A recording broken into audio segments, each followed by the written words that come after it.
good sportsmanship by student athletes, coaches, and fans. We request your cooperation by supporting the student athletes and officials in a positive manner.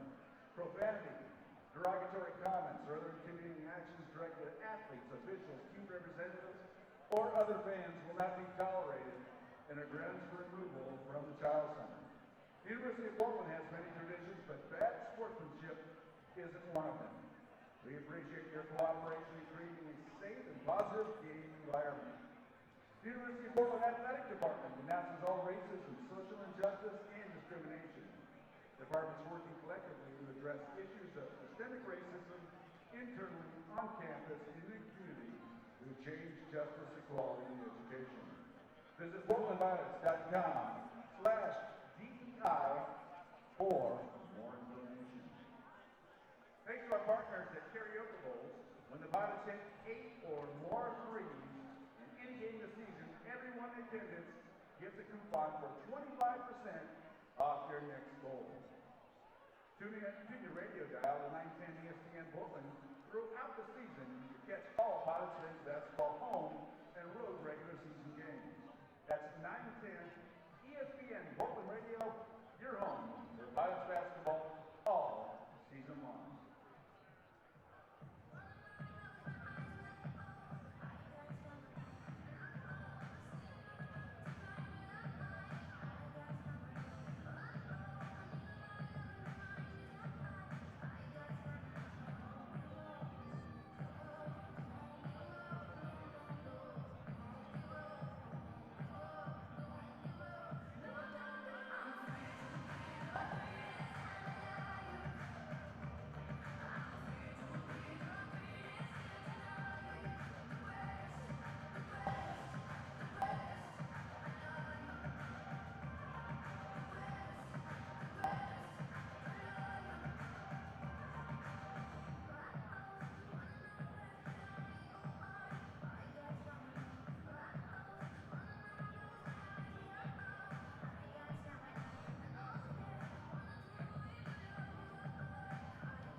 Fans, really nice welcome to the University of North Dakota White House.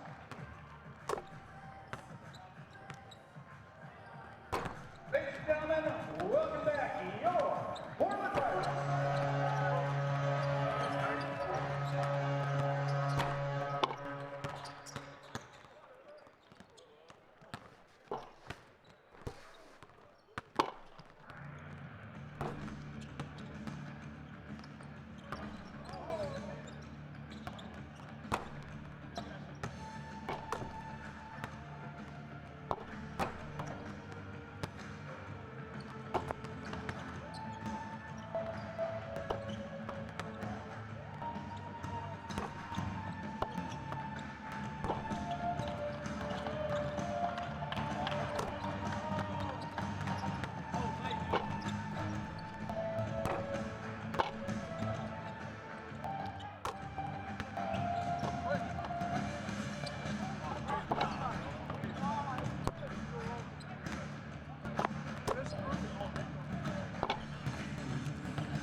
Welcome to the Bluff in the Rose City on a chilly Saturday afternoon in December, but things look to heat up inside the Child Center for today's matchup between the North Dakota Fighting Hawks and the Portland Pilots.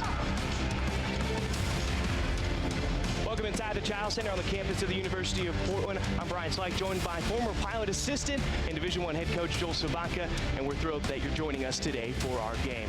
All right, North Dakota, they're a young team. Now, they've got 5 wins, which already matches their win total from a year ago, but they have a lot of positives going for them. Meanwhile, Portland, despite going 1-2 at the PKI, they were certainly the darling during Thanksgiving weekend, and they're looking to prove that they're no fluke. So, Joel, what are you expecting between these two tonight? Well, it's game 2 of a 4-game homestand for the Pilots, creating momentum as they head into the holiday break and then into league play. And North Dakota playing really, really well, and I feel like they're coming in here upset-minded. Yeah, one of the players that's playing spectacular for them is true freshman B.J. Omat, who's done terrific things in such a short amount of time in Grand Forks. Well, as a freshman, your leading scorer, leads the team in blocks, probably their best wing defender, and also leads the team in free throw attempts. He's long and athletic, and he's probably going to get several different defensive challenges tonight. Well, North Dakota, they want to continue their growth with a key win against Portland. How do they pull it off? Well, on the road, they're going to need to set the tempo. They're going to need to make Portland guard the entire possession. A lot of back cuts, a lot of step-off threes, and then bench productivity. They're averaging 30 points a game off their bench. They've started 4 different lineups this year, so I think they can count on about 8 or 9, 10 guys to come in and help them tonight. They also got to limit Portland's threes. Portland's really good from the three-point line and also getting to the line, so they've got to keep Portland off that free throw line. Well, Joel, you and I have talked about Tyler Robertson and how he could play on just about any team in the nation, and man, are the Pilots, they are thrilled that he suits up for them. Well, I call him the Luka Doncic of college hoops. He's doing a little bit of everything. His offensive numbers are off the chart right now, including a triple-double last Wednesday against Multnomah. He's willing to do anything to help this team win. He's picked up his assist numbers since Mike Meadows has been out. He even guarded Baycott from North Carolina a couple nights ago. All right, well, at the Division I level, you can't really take any game for granted, especially on your home court. How do the Pilots get the win? Well, the first thing they got to do is defend the entire possession. They're going to run into late shot clock. You'll see the Pilots, they'll switch some screens. They might switch everything at times, but they've got to finish it with a rebound. And when they do, they got to attack in transition. They're going to get good opportunities inside and play inside out on offense. And then finally, they got to share the ball and execute offensively. On Wednesday, 8 different Pilots had an assist. That's Pilot basketball. That's what you want to see tonight. Well, the Fighting Hawks are going to invade the Child Center, and the Portland Pilots look to defend home court. We've got your starters and tip coming up next on Portland CW.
Welcome back to Portland, Oregon for this exciting contest between North Dakota and the University of Portland. A non-conference matchup between the Summit and the West Coast Conference. Brian Slyke and Joel Sobotka with your call for these two today. Let's get the lineups for both sides. Starting for the Fighting Hawks, it's going to be Matt Norman, Jalen Trent, Sotne Sartsitze, B.J. Omat, and Ajani Levias. For the Portland Pilots, it'll be Tyler Robertson, Jack Perry, Moses Wood, Christian Sholin, and Joey St. Pierre. And Joel, you and I were kind of looking through who's starting here, who's going to match up defensively with who, and what are your thoughts right now with who we see is starting on the floor? Well, I think you're going to see their best defender probably was Defensive Player of the Year for the region in junior college last year, Jalen Trent.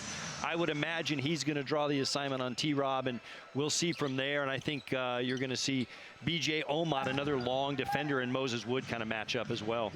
Portland in white with Portland in purple across the chest. North Dakota in green. North Dakota in white across the chest. And then our referees tonight, Rick Batsell, Toby Doolittle, and Johnny Harrington will be the Zebras.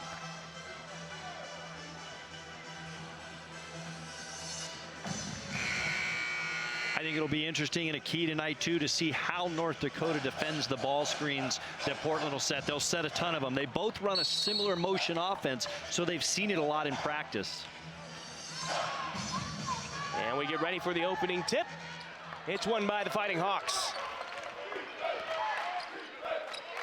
You're going to see 4 around 1, just like the Pilots run at the other end. A lot of talk, a lot of switching by the Pilots. Trent with it right now. Levias over to Omat. Sartsitse is trying to get some space on St. Pierre. Now out beyond the block. Sartsitse backing down St. Pierre. And we got a carry. Good call.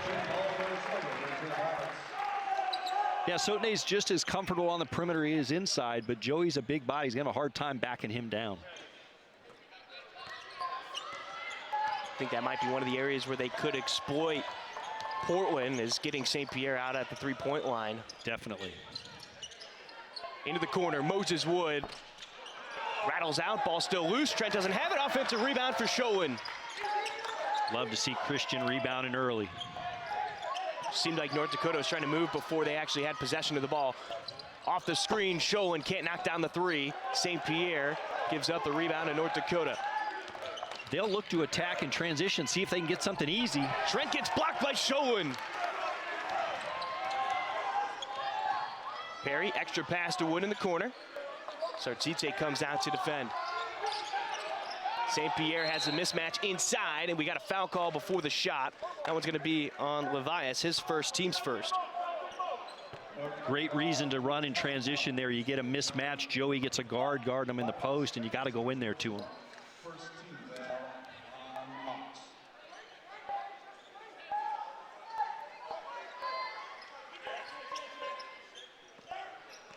Finds Moses Wood inside, cross court, or across the paint, I should say, to Tyler Robertson for the first basket tonight. Great look from Moses. Had 4 assists in their game on Wednesday. And Portland wants to win. Those two have to be locked in and knocking down some shots. Sartsitse from 3, off the mark, rebound Perry. That's those step-up threes that the Pilots got to be aware of. Good contest by Joey. Pilots swing it around the outside, now get it inside to St. Pierre on the block. Backs down Sartsitse, double team, turn around, and the floater with the right hand, no good. That shot will be available for the Pilots all night long.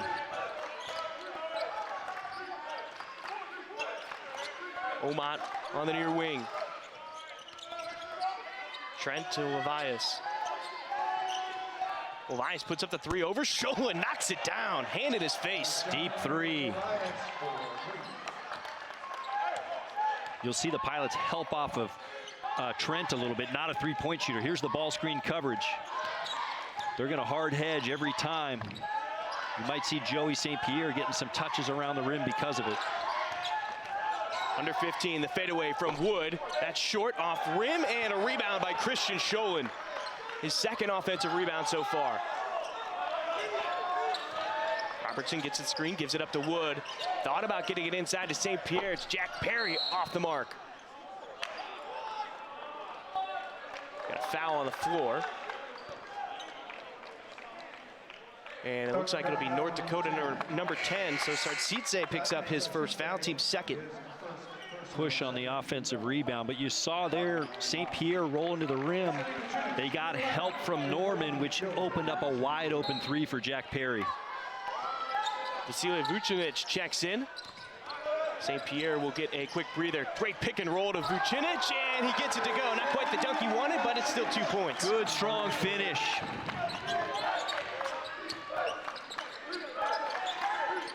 You know, he was pretty effective with that against Multnomah too, and Vucinic just overall in the paint did such a great job against the Lions in that game on Wednesday. Foul on the floor. and I think it'll stay with North Dakota. Foul is on Vucinic. That'll be his first, team's first. Yeah, same call. They just got at the other end on Sotne. Kind of a hold on that rebound. The Pilots need that presence inside between Vasily and St. Pierre. Ooh. The blob works out for North Dakota right there as they found Levias in the paint for 2. Yeah, Pilots in that zone, and they found a soft spot and were able to get an easy layup. Schoen gets 2 screens, gives up the shot to pass it on the outside. Continue to work their 4-round-1 motion. 10 on the shot clock for Portland. Vucinic backing down Sartsitse. Turnaround, left-handed hook, rattles out. Offensive rebound, Schoen in the putback. 3 offensive boards already for Schoen. That's big for the Pilots, and you know, Levias giving up about 3 inches, 2-3 inches to Christian. Sartsitse answers with a 3 and gives North Dakota a 2-point lead. The pick and pop. Portland center's got to get out and cover that.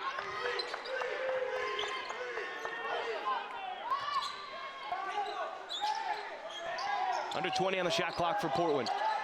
Feed pass to Vucinic, deep underneath the basket. Good catch by Big V. 10 on the shot clock. Sets the screen for Wood. They got the switch. Cross-court pass to Robertson. Inside to Vucinic, and the left hand is good over Omat. Great find by Tyler Robertson.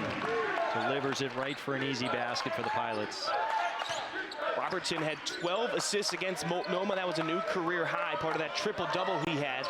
12 points, 12 assists, and 10 rebounds. Sartsitse steps into another 3. This one doesn't go. Wood with the defensive rebound. Pilots will look to attack in transition. Wood gets fouled.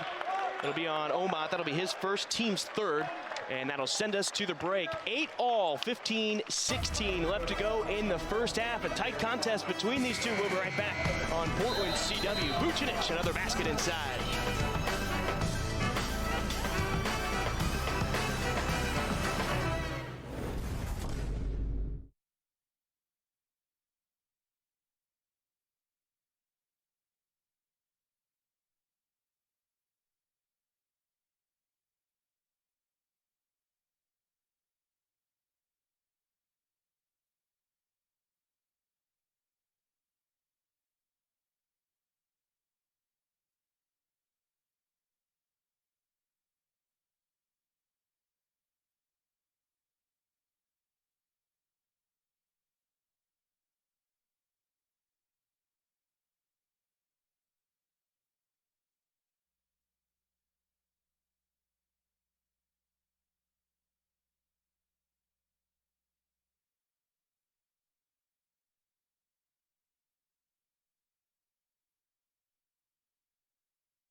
Welcome back inside the Child Center. There's a look at Paul Sather, year 4 at North Dakota. Has his team with a 5-4 record right now. And, you know, looking over, he's got 18 seasons underneath his belt. A lot of it is at the Division II level, but he's done a fantastic job trying to turn things around here at North Dakota. He really has, and he's got a really good team this year, young team, and you hope to keep these guys together for a couple of years, you know. Yeah, there's a lot to look forward to with North Dakota. I mean, we talked about it in the open, such a young team. I mean, you've got 3 different freshmen that play regular minutes. You've got a redshirt freshman that's playing a little bit. You've even got the sophomore Trent that's out there as a transfer. So there's a lot to look forward to if you're North Dakota. Eagle staff inside, and just a big mismatch right there with Tyler Robertson, the freshman, against a savvy junior. Well, that's just great recognition by the Pilot bench. You know, called play out of the timeout, baseline out of bounds, posting Tyler Robertson for an easy bucket. Brady Danielson has checked in for North Dakota along with Caleb Nero.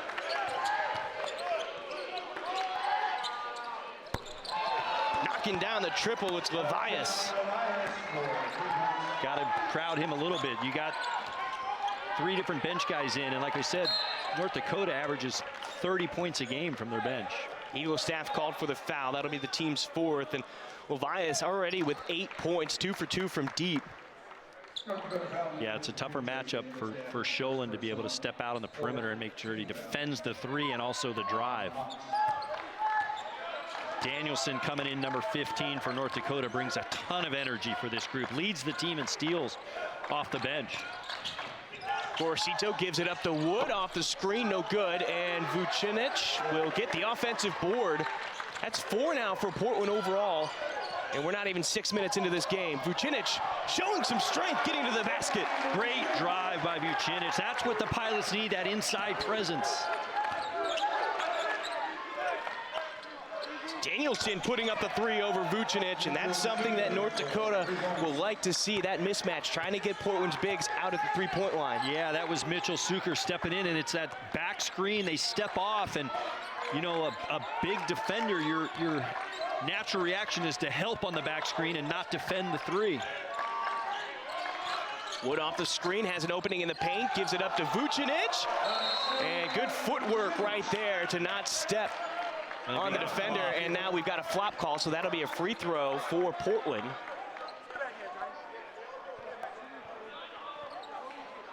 And that's something that the referees have really been looking at this year, is that flop call. It's already been called on Portland a couple of times. And can be called on the offensive player as well. You know, we talked before the game about the Pilots starting inside out with their offense after the first media timeout. 8 points in the paint. Already have, I think, 3 offensive rebounds. It's going to open up their 3-point shot. They're going to get some really good looks from 3, but they got to continue to pound it inside. Portland at that first break, 3 assists, 4 made field goals. So typical Portland offense right there, sharing that basketball, everybody getting an opportunity. Chika and Duke into the game, and he's guarding Levias now. Nero misses it. And there should have been a foul call right there on Danielson. He grabbed all jersey on Vucinic for that rebound. Eagle staff being a pest on defense. Wood in trouble in the paint. Floater goes. That's his first basket. Really nice give and go. North Dakota out pressuring the ball, gambled a little bit. Moses gave it up, got it right back. Portland has made 6 of their last 7 field goals, 3 of their last 3. Danielson, the left-hander as well. And, you know, a guy, Eagle staff, is kind of instant offense for this team. Vucinic is called for his 2nd, and that's something to keep an eye on because he got in trouble against Multnomah and a couple other games with the early fouls, and he'll probably have to come out with his 2nd, and he does. Applewhite now on the floor. Omat comes on for Levias. This is where the Pilots' versatility is just a real strength for this team. You bring Alden Applewhite in, you slide Chico over to the 5 position, and, you know, you're still just as balanced as you were, you know, with Big V out there. Danielson in trouble, and there's a foul called. Looks like it'll be on Applewhite. That is, and it'll be the 3rd one on Portland. Applewhite, the transfer from Mississippi State. Had a huge weekend at the PKI. Had a trap there on the sideline, just got him out of it and just got a little body contact on the foul. You can see how they're playing Eagle staff, although that was a kind of a... I think they called that one on Robertson. Yeah, Tyler, I'm not sure. Yeah, they called it on Robertson, his first, team's 4th, and that basket goes for the Fighting Hawks. It's twice now North Dakota's done a nice job on baseline out of bounds, getting layups.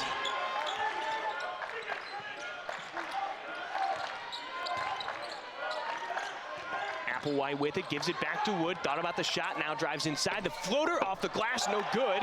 Slapped out to Gorosito, taken away by Eagle staff. Hawks in transition, Nero from the corner, no good. Ball still loose, Wood with the rebound. Good rebound in traffic by Moses Wood. Applewhite almost in trouble right there, going baseline. Oh, the control, he'll head to the line for a 3-point play. You know, Alden Applewhite's done a tremendous job of finishing.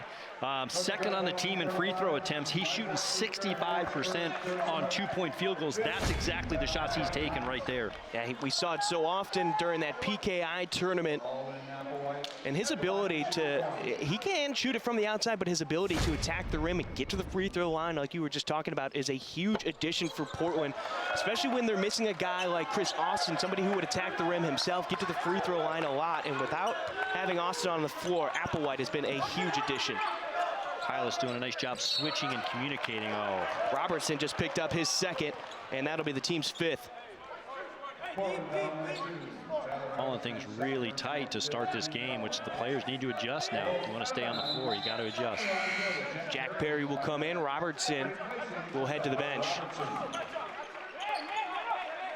Looks like the Pilots are going to go man-to-man on this out of bounds. Yeah, after being beat twice on the last two baseline out of bounds plays. Pilots again switching these screens.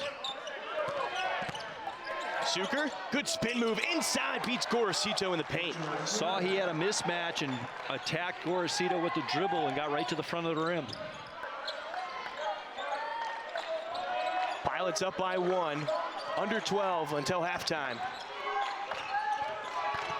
Applewhite trying to create some space, and it looked like he was partially blocked by Eaglestaff, but they'll call a foul. That will be his second and the team's sixth. Nice job by Alden. Attacking the rim, getting back to the free throw line where, like you said, he's lived all year for the Pilots. Pilots up by 1, 19-18. Just under 12 left to go until halftime on Portland CW.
Welcome back inside the Child Center. Brian Slyke and Joel Somatka with the call. And there's a look at one of the hottest names in college basketball coaching. It's Shante Leggins. And that man just picked up his 100th career win on Wednesday against Multnomah in that 100-79 victory. Sort of fitting, 100 points, 100th victory for him. Yeah, he's just doing an excellent job here at Portland. And you know, just love to watch this team play, not only offensively, but defensively, and the culture he's building is really solid. Yeah, 25 and 19 in his year plus so far on the Bluff, as Alden Applewhite is at the free throw line trying to complete a three-point play. Or correction, he got fouled on the last shot, so he's got 2. And Rare, he's an 86% free throw shooter, and he's missed 2 so far early on. Yeah, very unlikely. It's 3. That's 3 now for Applewhite. Portland right now is 0 for 4 from behind the arc. This is a team that's top 10 in the nation, averaging just under 10.5 threes per game. As the Fighting Hawks swing the ball around, Omot back to the corner. Danielson's 3 is halfway down and out. Not really his game. Pilots doing a nice job rotating. And 3 seconds. Wow. Another call you don't see that often. Seen a little bit of everything tonight. Pilots need to settle down a little bit. I think inside touches will lead to better shots from three, but if you're able to score like they are in the paint right now, you got to take it. First turnover for the Pilots, so that is a good sign for them. So they've been trying to cut down those turnovers since game one. Norman spinning away from Nduka. Suker looking for a man, finds Danielson on the block against Gorosito, the lefty with the touch. Danielson plays a lot bigger than he really is. He's 6'4", 205, but you know, brings a ton of energy and very physical. Nice fake by Gorosito. Into the corner to Perry, over to Applewhite. The wing three falls. That's the first three for Portland tonight. You know, and those are really good three-point opportunities for Alden Applewhite. He makes those step-in, good pass, open threes, and that was a great look there. Jack Perry with the extra pass. Suker backing down Nduka. Gorosito gets baited into trying to steal the ball. Nero can't connect on his three-point attempt. Gorosito saw the mismatch, and the pass goes off the foot of Norman. Sartsitse will check back in along with Sholin. Wood will head to the bench along with Suker for North Carolina, or excuse me, North Dakota.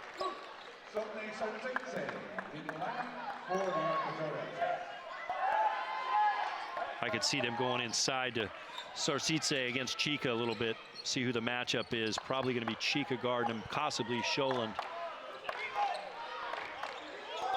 Pilots into their motion.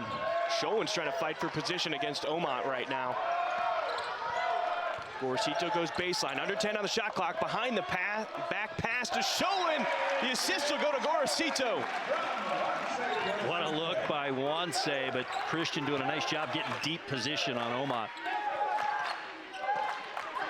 Same offense back the other way. Omot drives, lost it. Perry picked his pocket. Gorosito, transition three, nails it! Timeout, North Dakota. And that's a quick, almost 7-0 run over the last minute. Portland hit their last three shots. North Dakota hasn't scored in almost 2 minutes. And that might be one of the most electric freshmen in the conference this season that doesn't go to Gonzaga. Let me tell you, he's been fantastic on the bluff so far. Here's a look at that replay in transition. He has no fear. Absolutely no fear, and just really confident, which you love to see that in a freshman. And trust me, though, he puts in the work to get that confidence. Coach Sather was, I think, talking to the officials there about 3 seconds. You know, they're going to have some tough matchups. The Pilots do such a good job of finding matchups in their favor. That time, it was Sholin posting against Omot. He's asking for a 3-second call, but the Pilots will continue to work it. And then you saw Gorosito with a little behind-the-back entry pass to get him an easy opportunity. So this was the run the Pilots are capable of. Coach Sather talked to us before the game about keeping them out of the three-point line and off the free throw line, and this is where the Pilots get dangerous.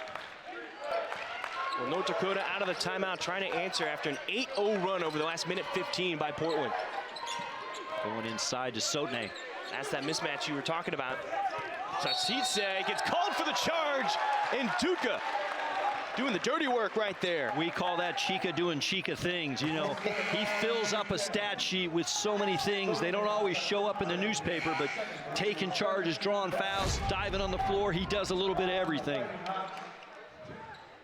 Yeah, one of the biggest praises that I've heard for Chika Nduka is Coach Leggins saying he's basically our Draymond Green. He does all the dirty stuff that we need him to do. Loose balls, getting the rebounds, and fighting for his team, too. A big thing, too, and he talked to before the year about, oh, there's his turnover. Norman looking for an outlet, finds Omot. Pass gets deflected and taken away by Gorosito. Applewhite open for the three. Can't hit for his second, and we'll have a foul on the floor. Is it on Norman or Sholin? It'll be on Sholin. That'll be his first and the team's sixth. Getting back to that point about Chika before the year, talking to him about his favorite players, it was Draymond Green, PJ Tucker, guys that if you're playing against them, you don't like them, but if they're on your team, you love them. And one thing he does, not only on the defensive end, but setting screens and setting up his teammates, he's as good as they come doing that. Really unselfish. One of the best communicators on the floor as well, which only helps your defense. Brooks gets caught picking up his dribble, gives it up to Norman.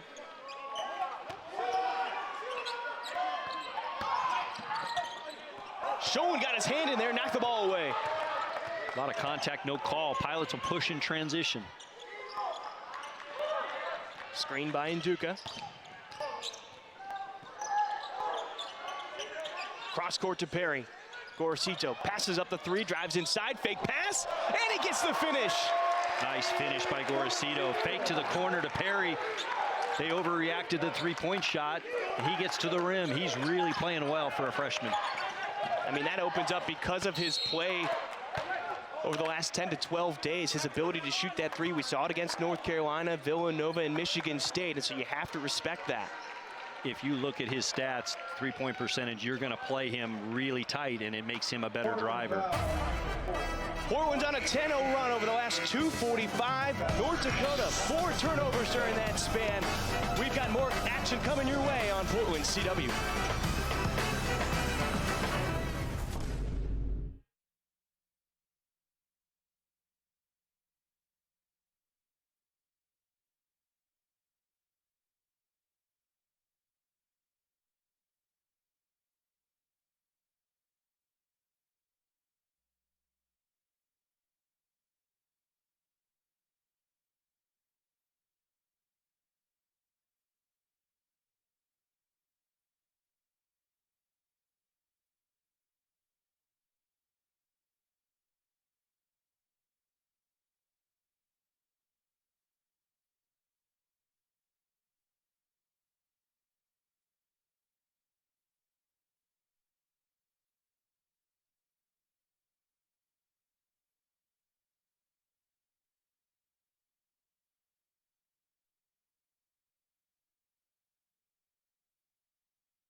Welcome back onto the campus of the University of Portland as the Portland Pilots are hosting the North Dakota Fighting Hawks. Brian Schleich and Joel Sabatka with your call. Pilots are on a 10-0 run over just under the last 3 minutes inside the Childs Center. Really opened up this gap. See right there, Wanze Gorosito, 5 points, 1 assist, and he's shown some flash early on here, Joel. Yeah, he's fearless, but he also is really fast. He just changes the pace of the game with his tempo. And that last almost 4 minutes, 4 turnovers from North Dakota, which they can't have. And then if you look at the Pilots right now, shooting 59% from the floor, but they're shooting 11 for 15 from 2-point percentage. So they're definitely attacking inside out. B.J. Omat is at the line, the freshman from Mankato, Minnesota. Knocks down the free throw on the 1-and-1. He's shooting 67.9% from the stripe. Averaging 11.7 points, the only one averaging double digits so far for North Dakota this season. Pilots back to their starting lineup. St. Pierre, Robertson, Schoen, and Wood all in. And, that's a nice luxury to have when, Vucinic gets his second. Now you got St. Pierre, you got Chika and Nduka. You got quite a few bodies to throw in there inside. North Dakota has not had a field goal in almost 4 minutes. Perry almost losing it. Able to corral it, 15 on the shot clock for Portland. They swing it around the outside. Schoen pass inside to St. Pierre. Suker can't defend it. No, can't stop that inside. Great look from Schoen from the top of the floor, and good catch by St. Pierre. Yeah, he had to see that through a couple of hands. Omat spins away from Perry, gives it up to Suker on the baseline. Pilots doing a nice job switching those screens and those handoffs on the perimeter. Norman gets it down the baseline. Yep, steps inside for an easier shot, but it's short. Good box out by the Pilots. Robertson, transition three, nails it! Look out. He gets it going from three, and it all starts with that inside attack. You know, it frees up the perimeter, but great throw ahead by Jack Perry. 8 points now for Robertson to go along with 2 rebounds and an assist. Hand off to Norman. He's the sniper for the Fighting Hawks.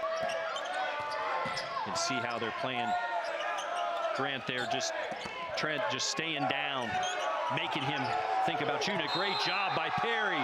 And another charge called against North Dakota. And you called it. Perry was on the receiving end of that one. That foul will go against Jalen Trent, his first, the team's 8th foul. The Pilot coaches and assistant coach TJ Lippold talked a lot about knowing the personnel, knowing tendencies, and that was absolutely perfect execution by Jack Perry.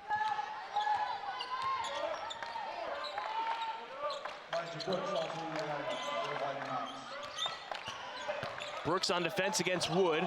Got his man to go by, and the bunny hook goes. You know, really impressed with Moses Wood the last 2 ball games. The three-point shot hasn't been falling like it normally does, but he's not settling. He's putting the ball in the basket, driving into the paint, finding his teammates, doing a great job. Nero, the transfer from Weber State, gives it up to Suker. Now it's Norman with it near the wing. Let's see Robertson crowding Norman on the perimeter. Suker driving against St. Pierre. The right hand is strong. The freshman Elijah Brooks with the offensive board. Norman got Robertson to fly by, off the mark, and a rebound for Sholin as he flies in. Nice traffic rebound by Christian Sholin. Moses Wood yet to connect on a 3, throws the ball back in play. It's Brooks with it. Numbers for North Dakota. Nero, transition 3. Catches iron, offensive rebound for Suker. Turnaround over St. Pierre's good. Yeah, they got caught in a 3-on-2 and then an offensive rebound. That's where the Pilots really, they're doing a nice job defending their actions and making tough shots. They got to give them just 1 shot. It's the first field goal for North Dakota in over 6 minutes. Portland's on a 17-4 run currently. Great pass inside to Sholin, splitting the defense and slapped away by Levias. Good hands by Levias. Suker, the 3 over St. Pierre. Front iron. Not a bad job by St. Pierre. You got to come out and contest that. If those guys are going to knock down shots, they're going to be wide open. Robertson just past the timeline, picks up his dribble. Over 4 minutes to go until halftime. Wood goes up against the freshman Brooks. 5 on the shot clock for Robertson. The screen from St. Pierre, and we've got a charge call. That'll be St. Pierre's first, team's 8th. Yeah, that's a tough call. I mean, Joey's a big body, and Norman ran straight into it. He's going to usually lose that one, but he did a good job of drawing it. Yeah, it's almost like you get penalized for being the big body right there. Yeah, you do, and he was pretty set, but I think, you know, that's what you want big bodies doing. You want Joey being physical and setting those screens.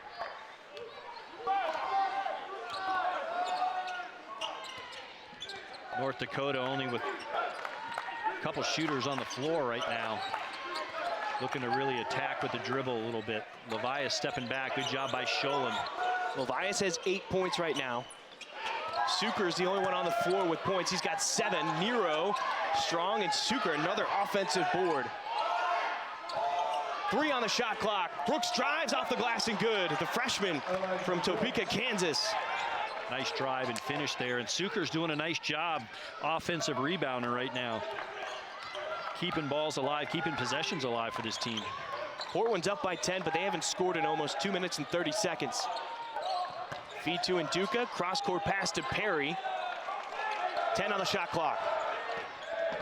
Wood drives, shakes his man. Step back, no good. Brooks saves the rebound for North Dakota. Solid look for Wood. You got to find Levias. Can't hit the transition 3. Pilots need to settle down. No true center in the game. Chica playing kind of 5 out. He's handling the ball on the perimeter. They almost go inside to Robertson here. He's going to challenge. Suker goes underneath, and the finish! Big time drive, big time finish by Chica, using the left hand.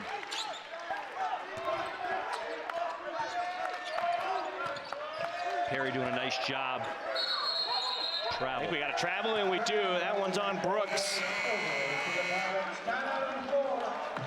Pilots hold on to a 12-point lead with 2:27 left to go until halftime. These two teams trading baskets at the moment. We'll be right back on Portland CW.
Welcome back inside the Child Center. Brian Slyke and Joel Sobotka with the call.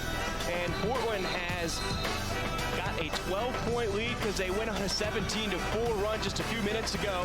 And a big reason for that is 20 points off the bench for Portland. You love to see that type of production. It's huge for this team, and it's a deep team. Both teams, you know, rely heavily on their bench, but Vucinic with 8 points in 4.5 minutes, Gorosito with 5, Applewhite with 5, and, you know, the Pilots extended that lead doing it with their defense. They were able to get stops, turn them over, and get out and run in transition.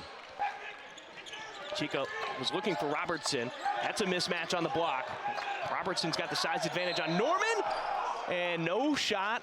They're going to say it's on the floor. That one will go against Norman, his first, and the team's 9th.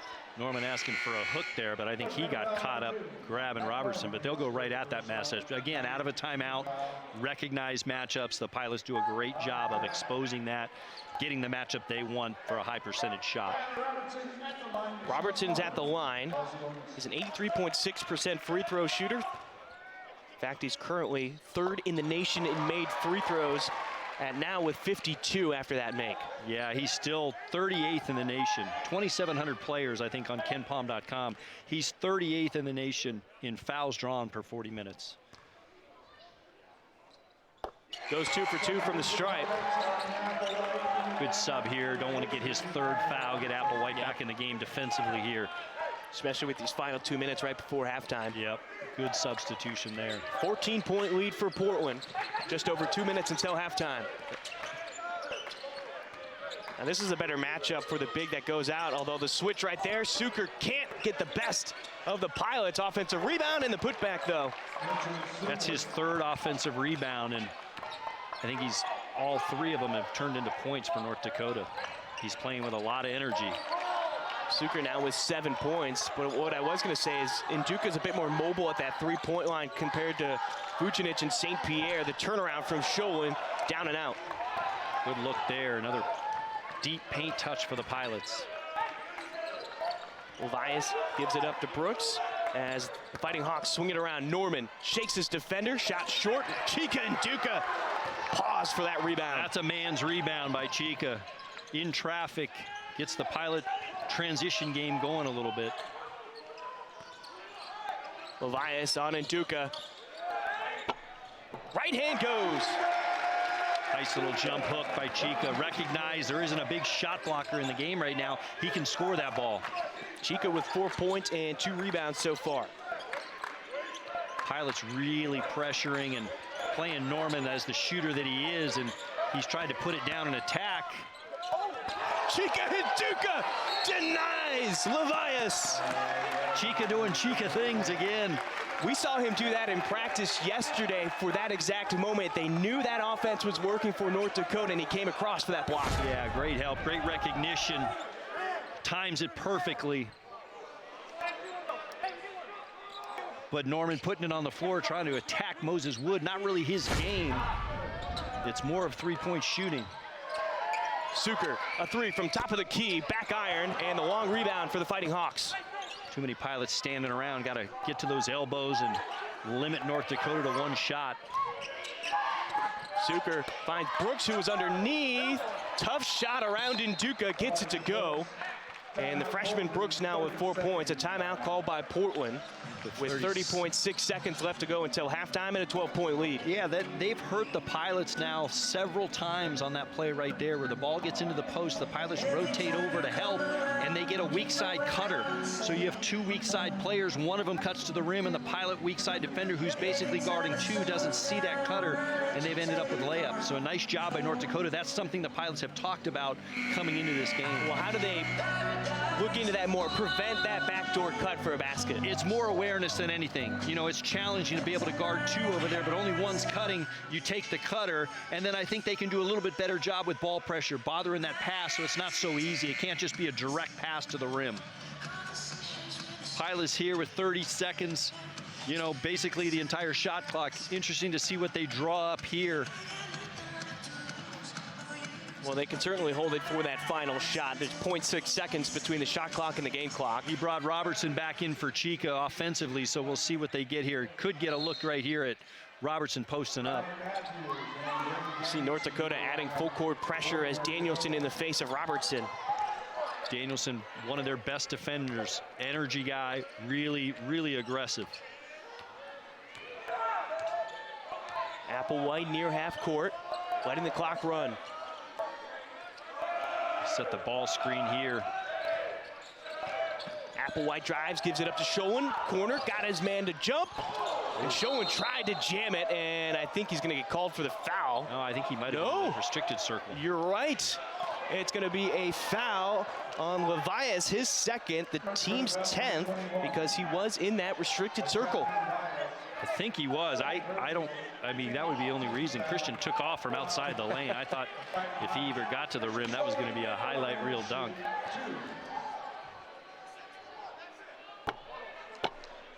Schoen will get the friendly bounce on the free throw. The junior from Kongsberg, Norway, shooting just under 74% on the season. I think he just recognized he wants to get Robertson out of the game here. Do not need a foul. And now you're going to get that switch. Perry now in for the final 2.7 until halftime. Good job by the Pilot coaches getting that substitution. A heave from Nero is short, and that'll end our half, 44-30. Portland holding on to a 14-point lead. Any quick thoughts before we head to break? Well, I think defensively the Pilots settled in, really made it hard for North Dakota to score. The only chances they were getting were some of those offensive rebounds, and then you can see the depth of the Pilot offense. It comes at you in waves, and a lot of different people can score for the Pilots. Pilots are up 44-30 at halftime. We're going to take a quick break. We'll come back with some highlights and the first half stats on Portland CW.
I love the fact that higher education can be transformative. It can change someone's trajectory of their life. So it's my hope that the University of Portland, we are the transformative Catholic university in the West Coast. I was born and raised in the great state of New Jersey. I'm the youngest person in my family. I have some amazing parents who have sacrificed a lot to provide an education for me and my brother. You know, we grew up knowing you're going to get your education, you're going to go to church, and anything is possible as you go forward in your life. My name is Rob Kelly, and I am the president of the University of Portland. We were simply thrilled when Dr. Kelly accepted the opportunity to come to the University of Portland. We spent hours, weeks, months discerning this important decision, and he was exactly what this university needs moving forward. Hey guys. Nice to see you. I think you've already seen that on campus already. Dr. Kelly's everywhere. He's ubiquitous. He's energetic. I think he's a tremendous role model. His experience in higher education at this university and other universities will serve him so very well. There's no one more prepared to lead this university into its next great chapter here on the Bluff. This is my first day with lots of students on campus in a physical format. The students are back, and this is the beginning of it. It's like Christmas morning. Clearly a person that was able to build connections and relationships with people. His prior experiences, it was very intentional that Rob was preparing himself to one day hopefully have the opportunity to lead a Catholic university, and grateful that he chose us as much as we chose him. I've been so blessed to know him for over 24 years, and one of the very first conversations we had, we found out we both loved higher ed, and he talked about, I want to be a college president one day. And it really struck me because my father was a college president, and so I saw a lot of similarities in somebody that I, greatly admire and love more than anything. He is like the cheerleader for our family. My children, Alex and Addison, first they ground me completely. They give all of this work that I'm doing and everything meaning. To be such a collaborator, communicator, and somebody that really deeply believes in justice, it seemed like those were the things that he just naturally is. I have been extremely blessed to have different people in my life. People like Sister Frances, she was my 4th grade school teacher. I remember those little lessons that she taught us, and I bring that with me into the work that I do now. Welcome to all of you. My message to students would be that they're loved. We want to walk with them and accompany them as they go off and do amazing things in the world. And we're always going to be there. It's about community, and we're going to help them to get connected as we go forward in life. Welcome home, and go Pilots. Dr. Kelly, on behalf of the entire Board of Regents, we are thrilled that you are finally here on the Bluff. Dr. Kelly and his family, so grateful that you've become a part of the University of Portland. Can't wait to see all of the fantastic things that we can accomplish. Welcome, Dr. Kelly, to Villa Maria Hall. Welcome, Dr. Kelly, to the University of Portland. We're so proud of you and wish you the best of luck at University of Portland. Congrats, Dad, on becoming president. I'm really proud of you. Every day, remember where your strength lies. God and heaven are below our feet and above our heads, and so always look up and remember that you are loved and you can do this. Congratulations.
Well, it's just another beautiful night in the Rose City as we welcome you back to the Chiles Center. A 44-30 lead right now for the Portland Pilots. Brian Slank and Joel Sabaka with the call.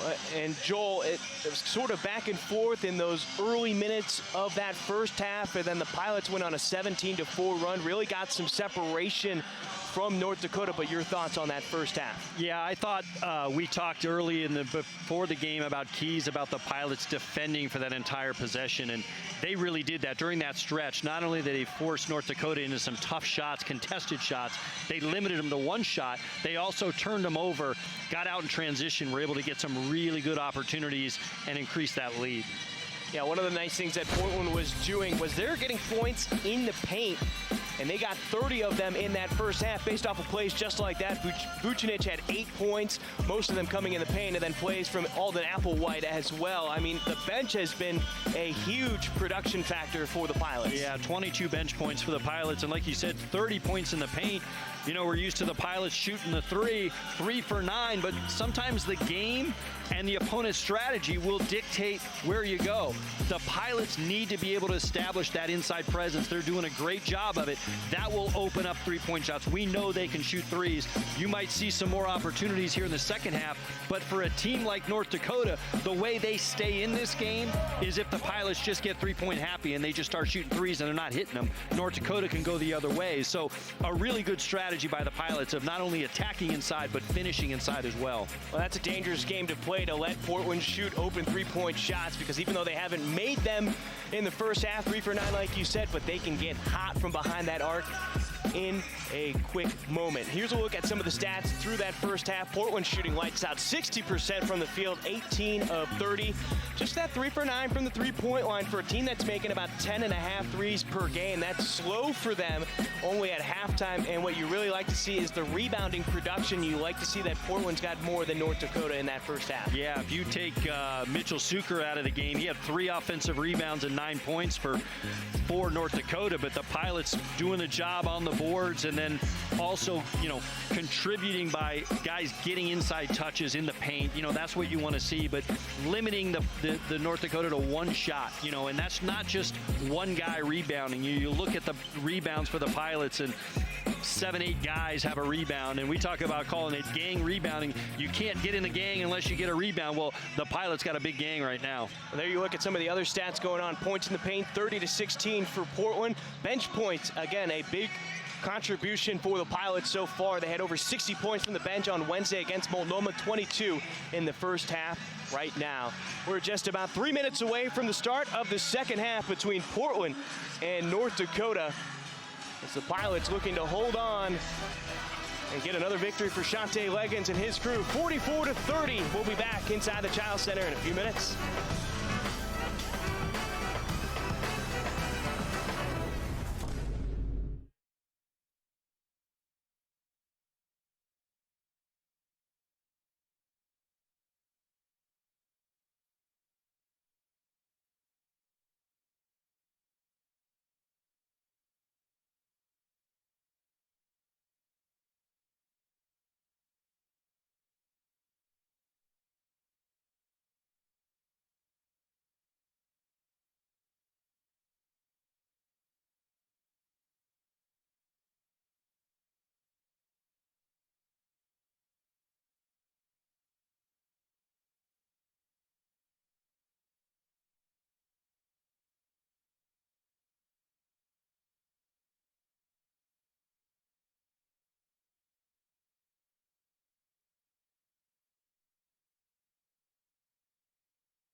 Welcome back to Portland, Oregon. A 14-point lead as we come out of halftime. 20 minutes left in this contest as we start the second half.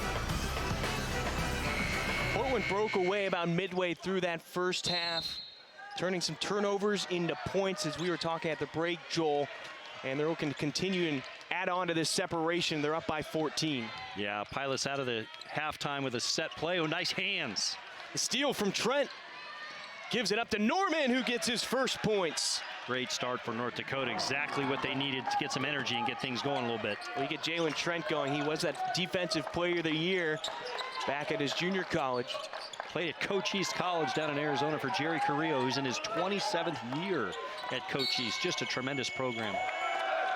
And we got an offensive foul on Portland, and it seems to be called on Moses Wood. That will be his first, team's first of this half. Heard a shot clock go off, too. That was sort of interesting. Wood just shaking his head in disagreement. Yeah, it's hard because both teams are running what we call four-out motion. They're setting stagger screens continually, and that's the first one that gets called tonight. I think we got a little shot clock. Yeah, I was looking at that. It's still at 0 right now, so they're trying to figure that out. And so the players will be pulled to the bench with 19:29. Only 31 seconds into our second half. Yeah, no, it's a good start for North Dakota, though. Good energy. Trent with a nice steal. Like I said, and you mentioned the Defensive Player of the Year at Cochise College, which is in the Arizona Junior College League, and really good league. Was Region Defensive Player of the Year as well, and get it ahead to Norman, who gets the easy bucket. And that's how you crawl back into a game, is you do it with defense.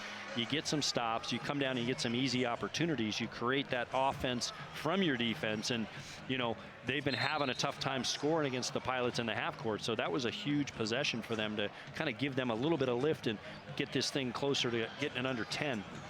So we had a shot clock malfunction, but we're ready to go. They've got that all fixed up now.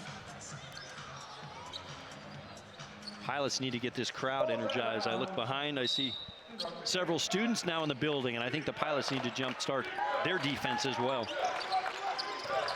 If you're North Dakota, two of your best players could not get going in that first half as Sartite sends the pass out of bounds.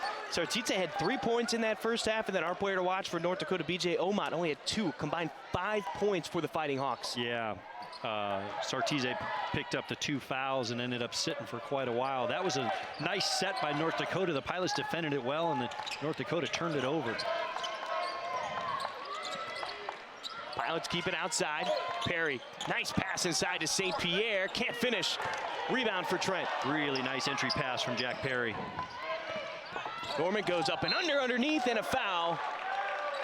We'll see who they call it on.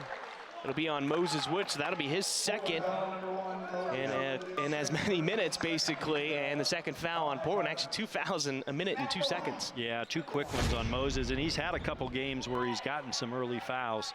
Just like Wednesday, I think Christian Scholand on Wednesday only played 14 minutes because of foul trouble. So, the Pilots are deep. They've got plenty of options, but you don't want to put North Dakota on this free throw line, especially Norman. Yeah, Norman on the year shooting 83%. Second on the team in scoring, leads them in 3-point shooting, but he only has 3 points on the day. St. Pierre deep in the paint around Omat. And he bullies his way to the free throw line for a 3-point play. Yeah, North Dakota picking up full court, applying some pressure on the made free throw. Tyler Robertson throws it ahead, and then just a mismatch inside for Joey St. Pierre. Great recognition by the Pilots, and Tyler Robertson, again, doing it all, but really finding guys. His vision, his ability to pass the ball is elite. St. Pierre makes the free throw. He's making around 67% of his free throws on the season.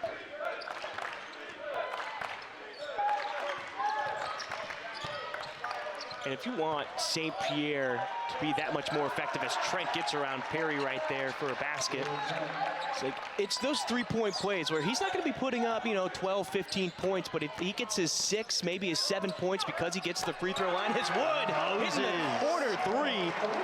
You're right, and with Vucinic playing solid as well, it's kind of a 2-headed monster at the 5 position for the Pilots. That last possession, they're doing it again. High pass. Trent looking to back down and kind of go iso ball on the wing. Nice job by Moses Wood to keep him out of the paint. Omot puts up his first three, knocks it down in front of Robertson. Yeah, a little too much space there for Omot. Nice shot by the freshman. Omot, first team All-State in Minnesota the last 2 years. As a high schooler. Pilots keep it on the outside. Highly recruited prospect. That's going to be 3 on Sotne.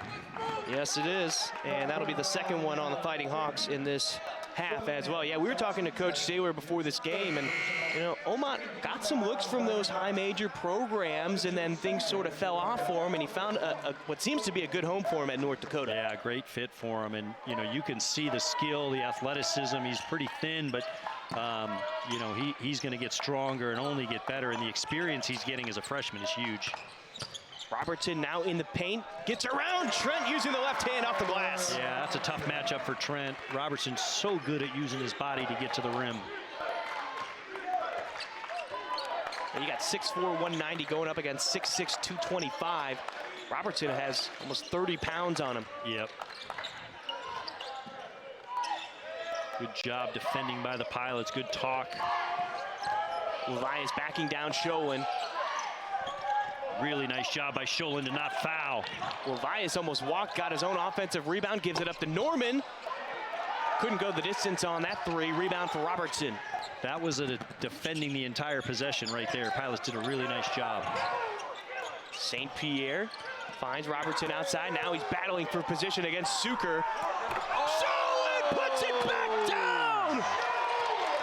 Wow. Christian Sholin on the finish. Almost fell out of my seat on that one. Suker with the fake pass, knocks down the triple in front of St. Pierre. Yeah, another scouting report play there. You got to know that he will knock that down, those wide open ones. Tough matchup for St. Pierre and the Pilot bigs to step out there and defend that three. And we've got an offensive foul. I believe it's on Sholin. And it will be on Sholin. That'll be his second, the team's fourth. He was getting a little aggressive posting up inside and kind of discarded his defender, but you know, really nice job even on before Sholin's follow dunk was the recognition again. They got St. Pierre with deep position in the paint. Narrow into the game. Along with Danielson. Now, Portland has picked up 3 fouls here in the second half. Nobody in foul trouble yet. A couple players with 2 fouls, nobody with 3. Nero to Suker. Vucinic on defense. Suker drives in near the paint on the block. Blocked by Vucinic! Really nice job defensively, using his length. Sholin slowing things down for Portland. Hits the triple from the Pilot wheel. I think Sholin's feeling a little bit. That dunk got him going, got the bench going, and the Pilots are on a roll. Sholin now has 11 points to go along with 6 rebounds. Pilots doing a nice job. Just, you know, North Dakota gets methodical here in their offense, and Pilots just continue to defend, talk, communicate, a lot of switches. Levias had the open 3, and he cashes in. Nice pass there, nice drive and a kick. Levias has been hot from the perimeter. Levias now has 11 points. He's 3 for 4 from behind the arc. My goodness, Christian Sholin! Rattle the rim, Christian. Nice pass by Tyler Robertson, chalking up more assists. Sholin putting on a performance right now. Levias can't hit on that 3. See, that one was more contested. Vucinic got his hand up, made it a tougher shot. We got a foul called on the floor.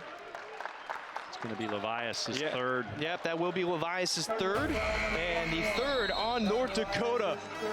It's been a dazzling performance from the greatest Sholin. A couple of dunks putting Portland in the lead, 59-45 on Portland CW.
Well, Christian Scholin in the last couple of minutes putting on quite the performance. 13 points, 6 rebounds, 2 monster dunks, and a triple in a short span right there. And he's doing great things for the Pilots. These are the type of momentum swings you like to see out of Scholin. Well, we all know he's a highlight reel dunker, but 4 offensive rebounds, 6 in the game. That's an area Coach Leggins has been working with on, challenging him to be a better rebounder, and he's doing it. Gorosito checks in for Portland. He's now on the floor. Portland with a little lob look there out of the inbounds, but North Dakota defended it well, or Scholin would have had his 3rd dunk. Robertson spins baseline, picks up his dribble, the left-handed hook, no good. Offensive rebound, Vucinic. Deep 3 from Gorosito! Oh! Wanse. He's got 8 points in this contest. He set a career-high 14 against Multnomah on Wednesday.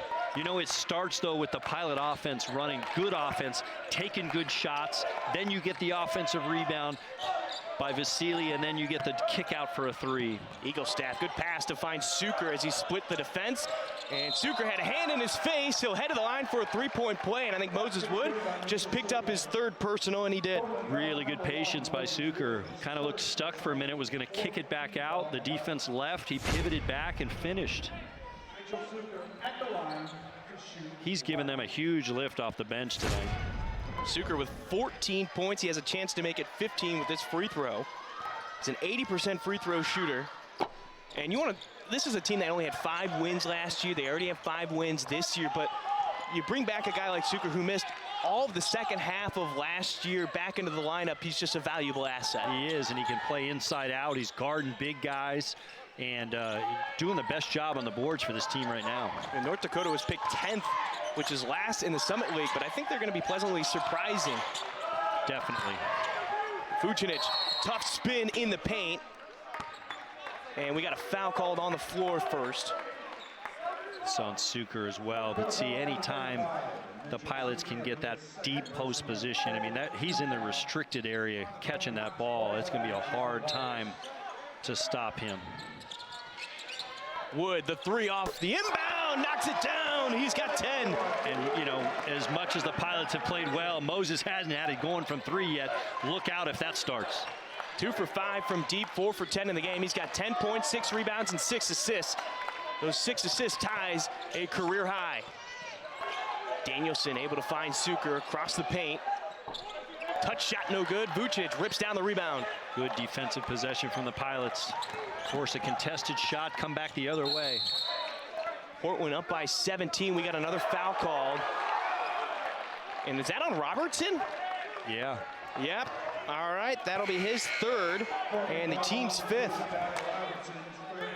Tough call. It was Robertson and Danielson fighting, you know, and he might have got the 2nd one. I think Danielson wrapped Tyler, and then he wrapped back, but that happens a lot in this game.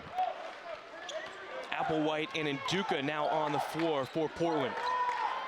Omot back on the floor for North Dakota. Pilots switching the ball screen. Get a good switch back. Eagle Staff's 3 doesn't go. Suker slaps it out of the hands of Robertson and out of bounds.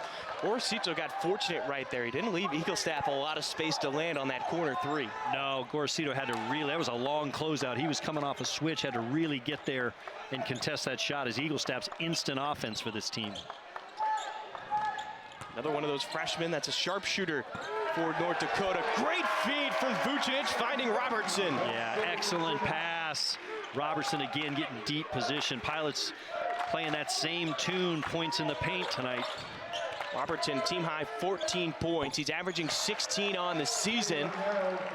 As Nero hits that 3, the transfer from Weber State.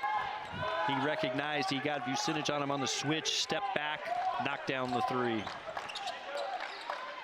And off to Robertson, going up against Danielson, gets the foul called against him.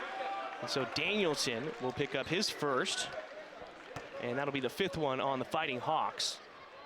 Tyler Robertson is so good at drawing fouls and knowing when the contact is there. And it's a tough matchup for Danielson. Just Tyler is so physical as an offensive player, and Danielson wants to kind of match that physicality, but Unfortunately, you put him right back on the free throw line like we talked to Coach Sather before the game. That's a place they don't want the Pilots.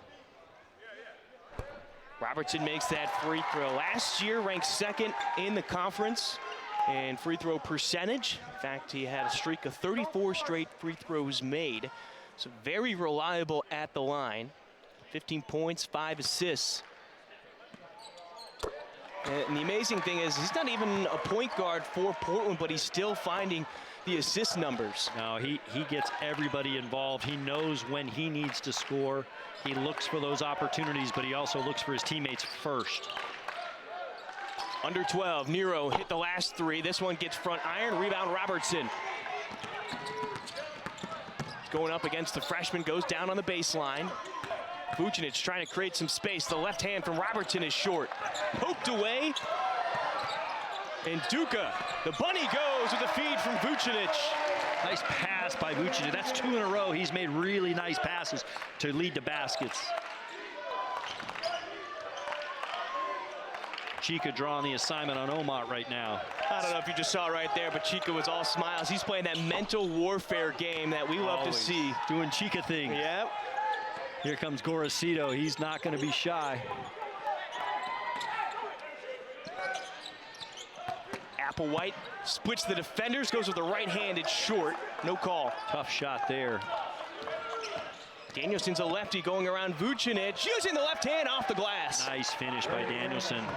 Tough shot. It wasn't a great shot by the Pilots in North Dakota, able to run the other way and get an easy basket. You want to jump stop. If Applewhite gets into the lane like he did, just stop. He can score over or he can find a teammate. When he left the ground, he was really only had one choice there. Gorosito losing his man with a crossover. Can't hit the three, but a rebound for Robertson. And we got a push from Nduka. Yeah, they saw that one there, but a couple of threes there, quick threes by the Pilots. Don't want to get three-point happy here. 18-point lead for the Pilots, 71-53. Danielson trying to keep North Dakota in it. We'll be back on Portland CW.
Thank you.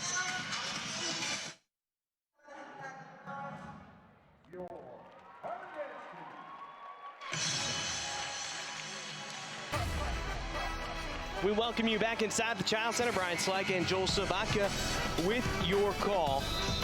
Now, Joel, you and I were talking at the break. Portland's getting a bit three happy, looking at what they've done successfully so far. 42 points in the paint, and on the last couple of possessions, some quick threes that were put up by the Pilots. Yeah, you know, I thought it started. Applewhite got caught in the air and took a tough two, and then North Dakota ran down, got a quick layup. Pilots came back and took two quick threes. That they can get those threes at any time. They want to shoot good shots, but I think the ball should go inside. They should get a touch again. Vasili's doing a nice job of kicking it out and finding guys when he needs to. Danielson, the lefty, gets the friendly bounce, and it goes. Nice cut right there by Danielson. Suker dribbling the ball in the post, and able to cut back door and get another layup for North Dakota. Pilots can't watch the ball. They gotta see both. North Dakota now has 30 points off of their bench to Portland's 27 as Vucinic dribbles it off of his foot and a turnover. Went a little bit too fast there. He didn't need to go that fast. Omat beating Vucinic, and a timeout called by Portland as North Dakota going on a mini run right there, 57-71. We send it to break. Pilots lead, 9:49 left to go in this one on Portland CW.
North Dakota going on a 6-0 run over the last minute 10. They've made their last 3 field goals and a timeout called by Portland, trying to limit some of that damage off of back-to-back turnovers. Yeah, I think Coach Leggins wanted to make sure they just settled down. You know, turnovers and quick contested shots both lead to transition opportunities for your opponent, and that's exactly what North Dakota did. Now you see some full court pressure by North Dakota. See how the Pilots handle it as they back off. It's Nero on Jack Perry. Moses Wood back in the game. Robertson finds Wood, going baseline against the freshman Eaglestaff, picked up his dribble, and the bunny hook goes. Just a tough matchup for Eaglestaff. Nice patience by Moses Wood. Let the defense clear the double team left and then get an easy layup. Wood's got 12 points, 6 rebounds, 6 assists. Feed to the post, it's Suker off the block. Here's where the Pilots need to have great vision defensively. Backing down Robertson, the spin by Suker. Great defense and standing your ground by Tyler Robertson. Yeah, Coach Sather didn't like the call. He thought Robertson went up underneath him, but no call there. Pilots with a chance to build this lead. Across the court to Wood. Showen trying to get some space on Nero. There's a size advantage on the block. Showen picks up his dribble, trying to spin, got the separation he wanted, and he knocks down the mid-range jumper. Yeah, nothing Nero could do there. Just too big, too strong. Showen 15 points, 6 rebounds, and an assist. Pilots back to a 18-point lead. Eaglestaff, great take right there. Got the best of Nduka, and he'll head to the line for a 3-point play. Right idea. Chico was just a little bit late. I think he probably would have been better served going up and challenging that shot. You know, when we got a chance to talk to Coach Sather from North Dakota before the game, he had high praise for the Pilots, and not just as an offensive team. We know what the numbers speak to offensively right now for the Portland Pilots, but he credited Coach Leggins, and the Pilots defense is going to be a big challenge for them tonight. Eaglestaff, a freshman from Bismarck, North Dakota, named Mr. Basketball for North Dakota. As he misses that free throw for the 3-point play. Normally a 75% free throw shooter. As a freshman, he's their 4th leading scorer. He averages 13 minutes a game. That's impressive. That's efficiency. Definitely. Pilots keep it outside, under 15 on the shot clock. The feed to Vucinic underneath, almost losing it. He's in trouble near the corner, finds Perry, under 10 for Portland. 5 on the shot clock. Robertson needs to make a move. He drives to the basket, 1 on the clock, and it never hit rim. That'll be a shot clock violation. And no, we've got 2 shots. I think they're going to call a bump on the drive. And that's going to be on Sartsitse. That'll be his 4th. And for... Boy, that's a tough call. 1 second on the shot clock, and Robertson will go to the line for 2 when we get back. Yep, 75-59, a 16-point lead for the Pilots. Just under 8 left to go until the end of this one. We'll be back with more action on Portland CW.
Well, it's that time of season again, as we've got the lights up on the Christmas tree here in downtown Portland. Pilots lead by 16. Just under 8 left in this one. It's 75-59. Brian Slyke and Joel Sabatka with your call on Portland CW tonight. Tyler Robertson is heading the line for 2. Got fouled with 1 on the shot clock just before that break, as he's now 5 for 5 from the line tonight. Yeah, Sartsitse with a tough call for his 4th. They're going to leave him in the game with just under 8 minutes to play. It's now or never for North Dakota. And it's been a very quiet night for Sartsitse as well, as Robertson now 6 for 6 from the line. He's got 18 points, 5 rebounds, 5 assists. But Sartsitse only 3 points and 1 rebound. And he's got 3 turnovers. It just has not been his night against Portland. No, and he was a guy they really needed to have a good night. There's a great steal by Moses Wood. Sartsitse still has it, squirts it out between a couple of legs, and North Dakota has it with 10 on the shot clock. Going straight up, it was Vucinic and Wood. Ball still on the ground, and we've got a jump ball. It's going to go towards North Dakota. Great hustle. Sartsitse got on the floor first, come up with that loose ball, scrapping for everything. Omat hung in the air, thought he got contact, but, you know, kind of avoided the contact, if you will. Now backing down Vucinic. He's looking for that backdoor cut that you've talked about a couple of times, Joel. Yes, and that was that time. Oh, that could be it for him right there. Yep. Frustration foul. I think it is, and it is. That's his 5th foul. So Sartsitse's night is done. 3 points and 1 rebound to show for it. And he only played 9 minutes tonight. Yeah, really tough, though, when he gets in the post. Jack Perry, no scouting report, sitting in his lap, you know, helping on him. And, you know, he throws it up, misses it, and then frustrated goes over the back. That's the 7th foul now on North Dakota. Matthews just a different player than Sartsitse. They can't step out and shoot the 3, just not the low post scorer or the athlete that Sotne is. So it changes the North Dakota strategy quite a bit. Vucinic missing the second free throw. Now, Matthews does bring a different type of presence. He's more of that traditional post. He's known for blocking shots and getting rebounds. That's mainly his job for the Fighting Hawks. Yeah, surprising miss from Vasily. Was 9 for 10 on the year. Matthews can't get the best of him. Sholin comes in and corrals that rebound. Pilots head the other way. Want to make them have to defend a little bit here. Use some clock. Get a good look at the basket. Woods pass, he was looking for Vucinic, goes out of bounds, and a turnover for the Pilots. They're 10th in this one. Yeah, really tough angle there. Right idea by Moses, but maybe one more pass on the perimeter and let somebody else throw it in. Vasily with a nice seal, but that's a tough angle. 3 Pilots on the floor have double-digit points. Vucinic has 8. The only one who doesn't have any points right now is Jack Perry. He's only put up 1 shot so far. Trent driving inside, strong off the glass, and an unfortunate team rebound against Portland. It'll stay with North Dakota as there were 3 Pilots and it got away from all of them. Yeah, nice drive by Trent though. Recognized he had Vucinic on him and he tacked him with the dribble, got to the rim, just didn't finish. North Dakota 0 for their last 4 from the field. Trying to change it right here. Trent gives it up into the corner. Trent, cross to Matthews. 5 on the shot clock. Backing down Vucinic. And I think they're going to call that foul on the floor first. And Vucinic will pick up his 3rd. Yeah, just a little too physical with the bump as Matthews backed into him. He sort of hit him with a kind of a forearm shiver, and they'll call that most times. Matthews, a sophomore from Chicago, Illinois. Went to DePaul College Prep. 50% free throw shooter, missing it there. Portland has not had a field goal in almost 3 minutes. And they're fortunate because North Dakota hasn't scored any points during that time either. Wood pulls up just inside the 3-point line. He'll get his own rebound. No, he gives it up to Robertson. Applewhite driving. Ooh, hard foul for the young man. That time he went up with the idea to pass instead of score it, and he kind of got met in midair. Not a good landing at all. Hopefully he's okay. Foul will put Applewhite at the free throw line, and uncharacteristic of him on the season, he's 86.1%, but today he's 0 for 3 from the charity stripe. And there he makes his first one. That's more familiar. I was wondering where we would see Gorosito again for Portland. This would be good quality minutes for him, and the consummate coach Tyler Robertson coming over and telling Gorosito to, you know, make sure we continue to execute. You really do with between Jack Perry, Tyler Robertson, and Mike Meadows. It's like having 3 more coaches on your staff. I think that was such a big reason for having Perry coming back, or a big plus for Portland was having him come back because of what you just said. He's basically another coach on the floor. As Trent muscles his way inside, an offensive rebound between Matthews and Nduka. The whistle was blown, and they're actually going to call foul on Nduka. That'll be his 3rd, and the team's 9th. Yeah, and Perry may not, a lot of what he does doesn't show up in the box score. He's one of the best team defenders I think I've ever seen, as far as being in the right place at the right time, understanding scouting reports, communicating, doing whatever is needed for his team to help his team win. He makes winning plays.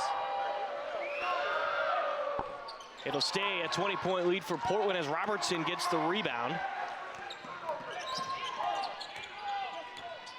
Moses Wood with a double-double, 12 points, 10 rebounds, and he's got 6 assists, which matches his career high. The pass slips through the hands of Nduka, gets it back, and the shot doesn't go. Nice pass by Robertson. No field goals for Portland now in almost 3 minutes and 30 seconds as Trent gets denied by the rim, and a travel called on Nduka. Thought he dribbled it. When he put it down, he was falling, he let the ball go. I don't know how that's a travel, but. And the referees were talking about it momentarily, but it is going to stay with North Dakota as Levias comes back into the game for Brooks. Levias has 3 fouls. And I'm surprised we haven't seen more of him before this moment. And Duca gets called for his 4th foul. Yeah, the difference between Matthews and Sartsidze is Matthews just a big, strong body, and he's going right to the rim. He's just backing you down. You might see St. Pierre coming back in here for Portland. Not easy to defend that when a guy's coming right at your chest like that, especially with the flopping rules, because if you take that and you go down, everybody's screaming that it's a flop. When a guy goes right through your chest, it's a charge. Matthews making his first free throw. He was 0 for 3 before that last one.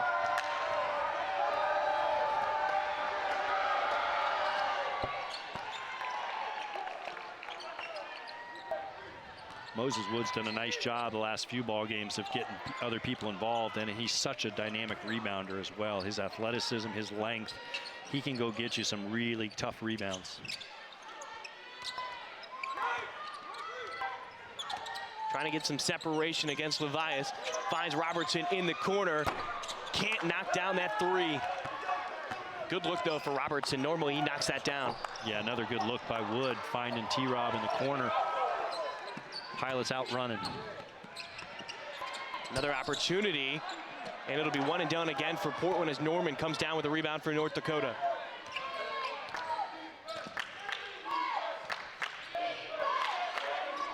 Portland no field goals in almost 4.5 minutes now as the pass from Trent goes out of bounds, and it's Portland basketball. Levias wasn't quite ready, wasn't on the same page there as Trent. Nero comes onto the court. Trent will go to the bench. These two teams right now have gone cold. No field goals in 4 minutes and 10 seconds for North Dakota. Same goes for Portland, but for the last 4 minutes and 30 seconds.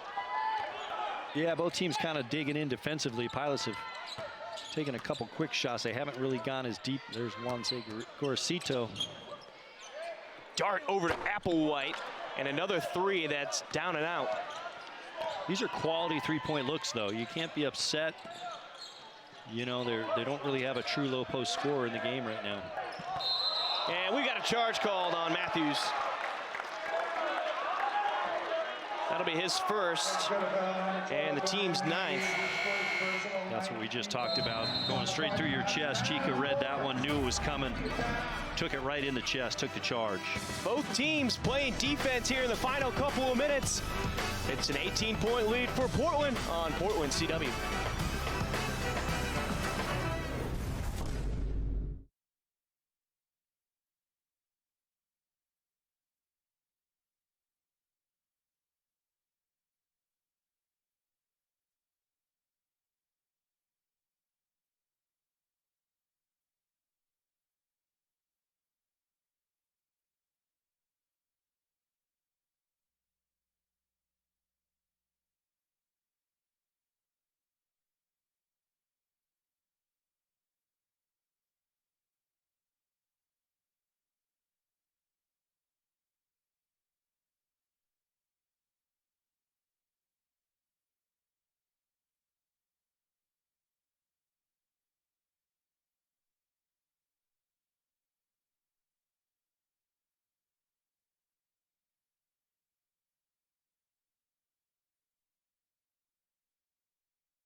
Well, it's been a rock fight here for the last few minutes between these two teams. Portland hasn't scored a basket in almost 5 minutes. North Dakota not far behind them at 4:40 on that clock without a basket, but Portland holding on to that 18-point lead, Joel. Yeah, North Dakota, everything at the rim right now in the paint, trying to get to the basket for high-quality shots. Pilots doing a pretty good job of defending, and the Pilots have had some open threes. They just haven't fallen, and we talked about what that inside attack would do as the game wore on, and you're going to get more opportunities from threes. But, you know, when you're starting forwards for Portland, Moses Wood with 10 rebounds, Christian Sholin with 7, and Tyler Robertson with 6, you're going to have a pretty good night. Yeah, all three of those guys in double-digit points as well. Almost the alley-oop from Nduka to Sholin, and it's saved by Eaglestaff. Little set play out of the timeout, trying to get Sholin another lob opportunity. Nero pulls up in transition, rebound Matthews, and Nduka challenges him, but Matthews gets the basket. Nice job by Matthews. Keep the ball high, kept it above the defenders, and finished. Matthews with 4 points now. Gorosito got a separation. I think that was more of an alley-oop pass to Vucinic, but it falls for a basket. Yeah, I think he wanted to throw it up there, but, you know, they didn't come to help, and Wanze with the runner. 3 minutes to go. Pilots still out defending, talking, switching, doing a nice job with their team defense. 81-63. Under 3 minutes left on the clock. Vucinic battling Matthews. Matthews got him to jump, and he'll head back to the free throw line. You know, Vucinic was doing a really good job, gave him some space, but, you know, Matthews gave a little shot fake. It wasn't the best shot fake in the world, but he went for it, got it lifted, and when you get up in the air like that, you're in trouble. Vucinic picked up his 4th foul. That's the 11th team foul by Portland this half. A lot of that is just North Dakota making a concerted effort of attacking the rim and going to the basket, going inside, really battling inside and putting the Pilots in jeopardy a little bit.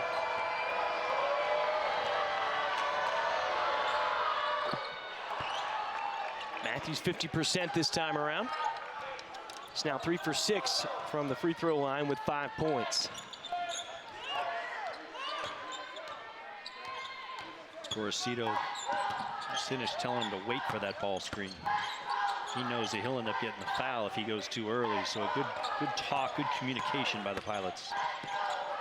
Beauty of a finish right there by Gorosito going underneath the basket. Yeah, Wanze with a little flash, great finish. Other side of the rim, protecting it from getting blocked. Gorosito has 12 points. He set his career high of 14 just the other day. Eaglestaff going high for that catch. You can see Sholin knowing that Eaglestaff's a three-point shooter, going to crowd him. Same with Norman. Nero around Nduka. Doesn't get that friendly bounce. Looks like Coleman Lemke at the scorer's table for the Pilots. Coming off a career high, I believe, on Wednesday with 2 threes for 6 points. Got that 100th point. Sholin knocking down the triple. He's got 18 points. Sholin gets such great lift on his perimeter jump shot, especially from 3, and he can shoot it from deep. It makes it really hard to guard him. I mean, he's got such an up and down release. It's hard to defend that as Norman spins inside. Good defense from Gorosito. No foul call. Looking for a call. Gorosito went straight up. Portland's hit their last 3 shots. Gorosito up to Vucinic, the alley-oop! Oh, my. And I think we just got another technical maybe on that dunk from Vucinic. Quick timeout for a substitution. They're not going to take the timeout. They're just going to get a quick substitution, get Lemke in the game. Well, we've seen that called a couple times on Vucinic this season, but what a feed right there. Beautiful for Portland as they're on a 7-0 run over the last minute 15. You watch the play. Gorosito called for the slip on the ball screen. Vucinic rolled to the rim, and he just threw it up high for the big fella. Skip pass into the corner to Omot. He's been relatively quiet tonight as he hits that 3. He now has 10 points, and it's been somewhat of a quiet 10 points for the young man who's averaging 11. Yeah, 10 points on 4 shots. You'd expect him to get quite a few more attempts than that. Into the final minute of play, Lemke with it. Driving all the way to the basket. He gets denied by Eaglestaff.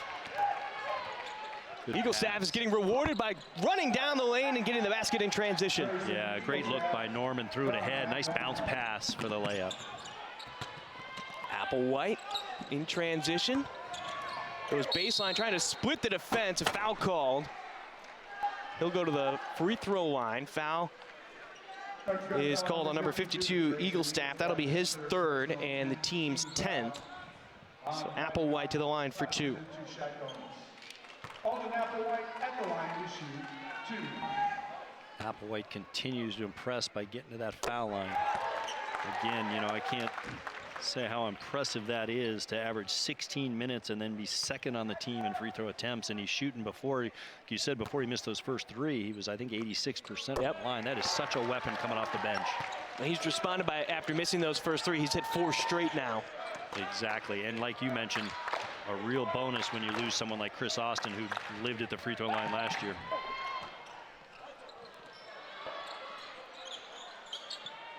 Matthews with the offensive rebound. We get down to about 10 seconds here.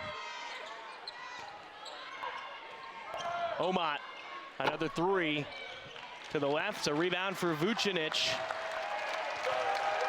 As Vucinic now has 8 rebounds, 10 points, and the Pilots take this one 90-69 over North Dakota as they win their second game of this 4-game homestand. We're going to take a quick break, but when we come back, we're going to talk with Christian Scholin, who had himself quite the game. 18 points and 7 rebounds. Don't go anywhere. We'll be right back.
Welcome back inside the Child Center. Brian Slyke and Joel Sobotka. Thank you for joining us today on Portland CW. It was a win for Portland, 90-69. And Joel, you know, looking through some of these stats right now for this game, Portland, it was a lot closer early on, and then they got some separation, turning some turnovers into points, but where they really excelled was points in the paint today, which we haven't seen a whole bunch from Portland this year. No, and that was part of the game plan. You know, you look at where your advantage is as a program against your opponent. They knew they wanted to start the attack on the inside. And when you start with 4 shooters on the floor like the Pilots do, it puts a defense in jeopardy that they have to all of a sudden play those shooters. You're going to have some one-on-one opportunities inside, and the Pilots attacked that early, and it really paid dividends. You talk about attacking inside. We got Christian Scholin on the mic now for us. He had a couple of big dunks that really brought the energy here inside the Child Center.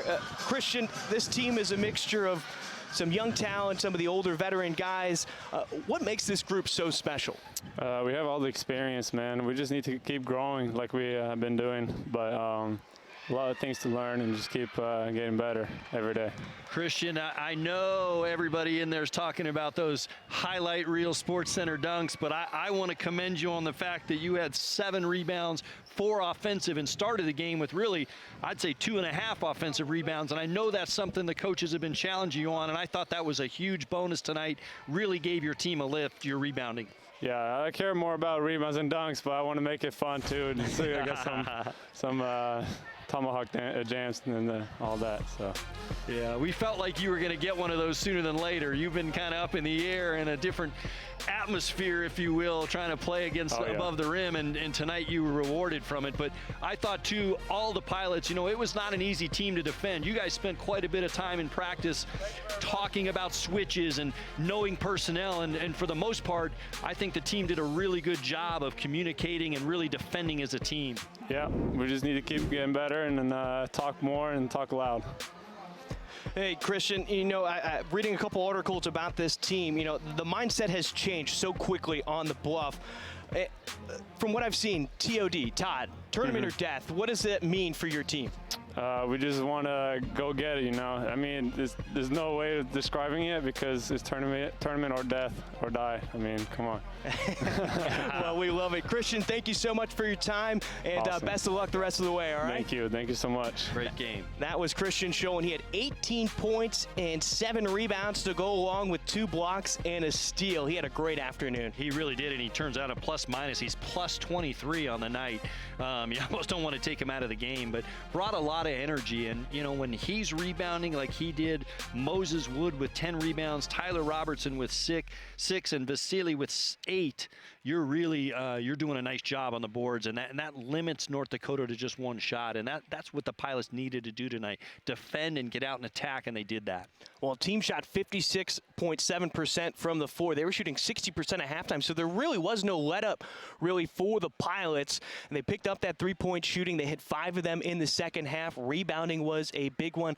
The one thing that really sticks out to me every time the Pilots are on the floor, they got 22 assists, 34 made baskets. They love to share the ball, and you never really know who's going to take that next shot. I say that's Pilot basketball. When they share it like that, the ball gets moved side to side. You have so many offensive weapons that you can't focus on just one person, and you're able to get the ball inside, play inside out. But even in transition, you saw some great passes ahead, guys finding people in transition to get some easy baskets. But when they're sharing it, they're going to be really hard to guard.